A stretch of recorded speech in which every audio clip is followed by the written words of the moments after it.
السلام عليكم ورحمة الله وبركاته. ازيكم حبايبي في كل مكان؟ صباح الخير او مساء الخير حسب التوقيت اللي انتوا بتشوفوني فيه. النهاردة جايه لكم بفيديو مهم جدا جدا جدا. ممكن حصل مع ناس كتير، بس للأسف في ناس كتيرة جدا ما اتكلمتش عنه، بس احنا كلنا اي حد حصل معاه الموضوع ده لازم يطلع ويتكلم عنه عشان نعمل وقفة للناس دي، والناس دي تعرف، الناس كلها تعرفها عشان تحذر منها، لان الموضوع ده بجد ممكن يعني يتعب ناس كتير جدا، لان ملايين من الفلوس ممكن تروح. دلوقتي احنا هنشوف الفيديو معانا. تمام، هديكوا بس نبذة بسيطة كده عن الموضوع. هو عادي جالنا مسج على تليفون سامح بيقول له انت كسبت 2000 جنيه على الفيزا بتاعتك واتصل بالرقم ده. فطبعا اتصلنا بالرقم. احنا طبعا قبل ما نتصل عارفين الموضوع نصب، بس احنا قلنا عايزين نضحك شوية مش اكتر. هتشوفوا دلوقتي كل حاجة هتحصل في الفيديو وايه اللي حصل مع سامح، وهتشوفوا رد الراجل اللي بيتكلم. طبعا انا شفت كذا حد بصراحة عمل الفيديو ده، وانا بحييهم جدا جدا جدا ان هم يعني جالهم الشجاعة وعملوا كده. واي حد يحصل معاه حاجة زي كده يا ريت كل الناس تعمل الفيديو ده. اي حد يتعرض لكده يطلع الرقم بتاعه ويطلع الاسم بتاعه ويوريه للناس عشان الناس تحذر منه. دلوقتي هندخل في الفيديو هنشوف كل حاجة.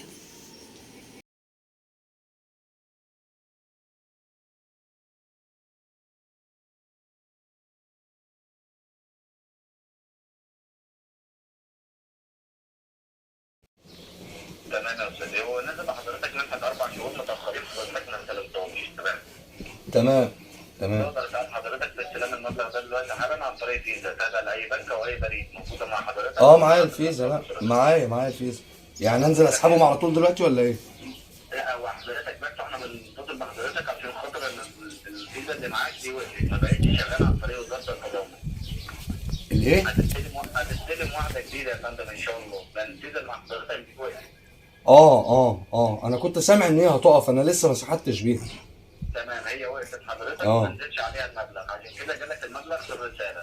تمام. انا دلوقتي بنتصل بحضرتك عشان نقدر نساعدك في الاستلام عن طريق فيزا تاني تكون موجوده معاك او مع حد من افراد اسرتك وبتستلم عليها المبلغ ده. دي الفيزا دي اللي هي اسمها ميزه صح؟ الجديده.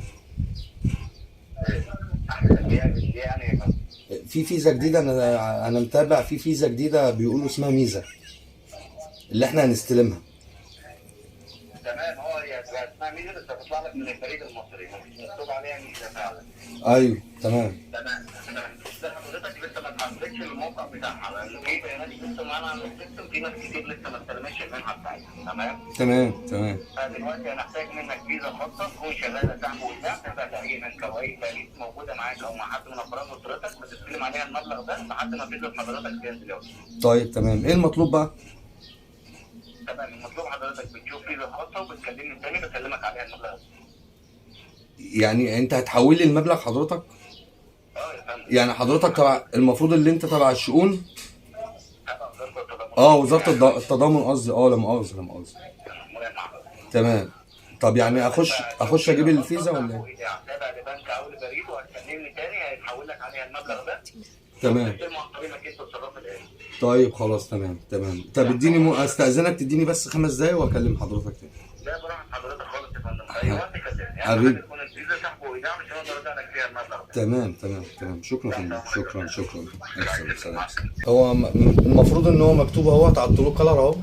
مكتوب ايه؟ محتال. ده محتال.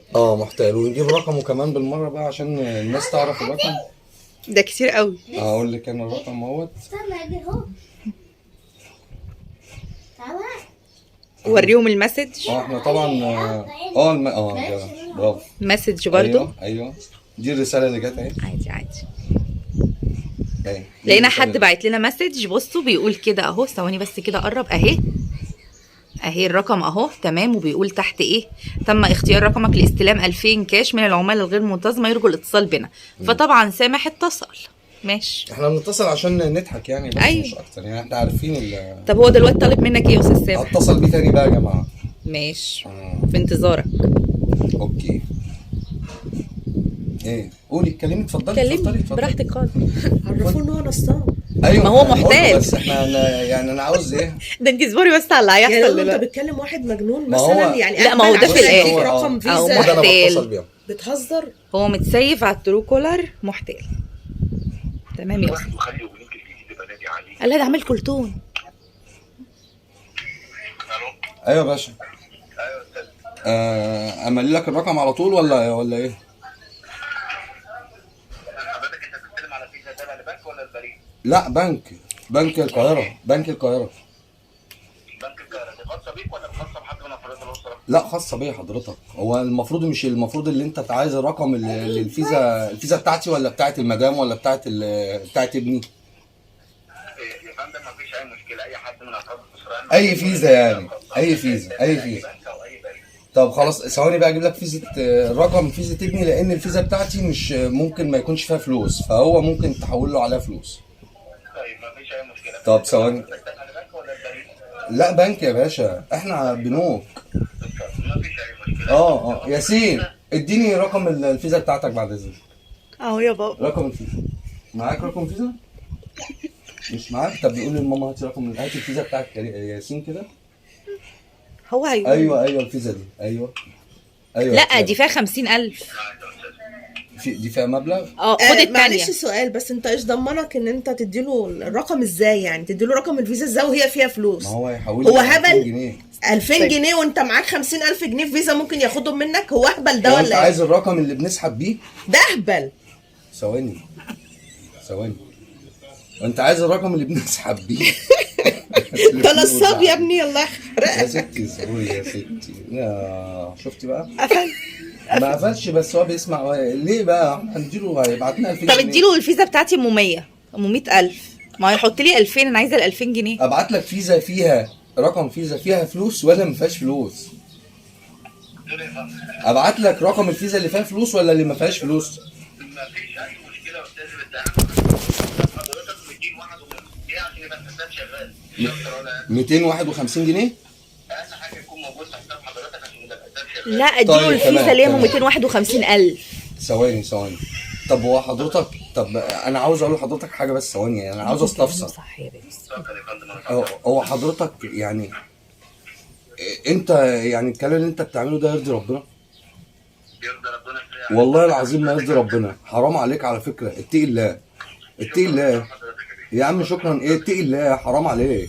في ناس محتاجه على فكره، مش كل واحد معاه فيزا على فكره معاه فلوس. ما لازم يقفل، نصاب وحرامي، حسبي الله ونعم الوكيل فيه. ادي كلمتين بقى يا استاذ سامي. احنا مش هيرد تاني خلاص. لا خلاص هو عارف مش ان انتوا هيرد. لا فاهمين انه خلاص بقى. نصاب. احنا بس بنعرف الناس يا جماعه دلوقتي النصب عن طريق برضك النت وعن طريق الفيز وعن طريق لان في ناس كتير ما تعرفش. الكلام ده، وربنا يستر على الجميع.